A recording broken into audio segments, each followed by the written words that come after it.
এই ভিডিওটি বগুড়া জেলার শেরপুর উপজেলার পাগড়া চকপোতা গ্রাম থেকে ধারণ করা। আমরা যারা এখানে বসবাস করি, আজ তারা এক ভয়াবহ বাস্তবতার মুখোমুখি।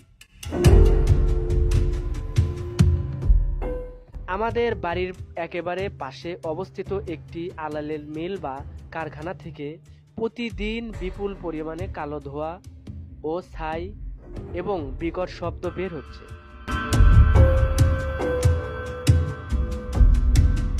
এই ধোঁয়া শুধু বাতাস নয়, আমাদের জীবনকেও বিষাক্ত করে তুলছে। আমরা ঠিকমতো শ্বাস নিতে পারছি না। শুধু বৃদ্ধ এবং অসুস্থ মানুষদের কষ্ট সবচেয়ে বেশি। এই ধোঁয়া শুধু বাতাস নয়, আমাদের জীবনকেও বিষাক্ত করে তুলছে। আমরা ঠিকমতো শ্বাস নিতে পারছি না। শিশু, বৃদ্ধ এবং অসুস্থ মানুষদের কষ্ট সবচেয়ে বেশি। সকাল থেকে রাত কোনো সময়ই স্বস্তি নেই। ঘরের ভেতরেও ছাই ঢুকে পড়ে। খাবার ঢেকে রাখতে হয়, জানালা খুলে রাখা যায় না। শুধু মানুষ নয়, ক্ষতিগ্রস্ত হচ্ছে আমাদের কৃষি ও প্রকৃতি। আবাদি জমির ফসল নষ্ট হচ্ছে, গাছে ফুল ও ফল ধরছে না। বছরের পর বছর যে জমিতে ফসল হতো, আর সেখানে ক্ষতির চিহ্ন দেখা যাচ্ছে।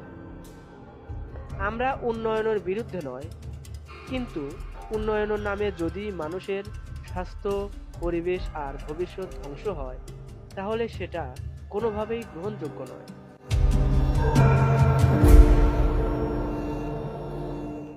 বাংলাদেশের সংবিধান ও পরিবেশ সংরক্ষণ আইন অনুযায়ী একজন নাগরিকের সুস্থ পরিবেশ বসবাস করার অধিকার রয়েছে। আজ সেই অধিকার আমাদের কাছ থেকে কেড়ে নেওয়া হচ্ছে। আমরা কারো বিরুদ্ধে অপপ্রচার করছি না। আমরা শুধু চাই সত্যটা সামনে আসুক। সংশ্লিষ্ট প্রশাসন, উপজেলা কর্তৃক এবং পরিবেশ অধিদপ্তরের দৃষ্টি আকর্ষণ করছি।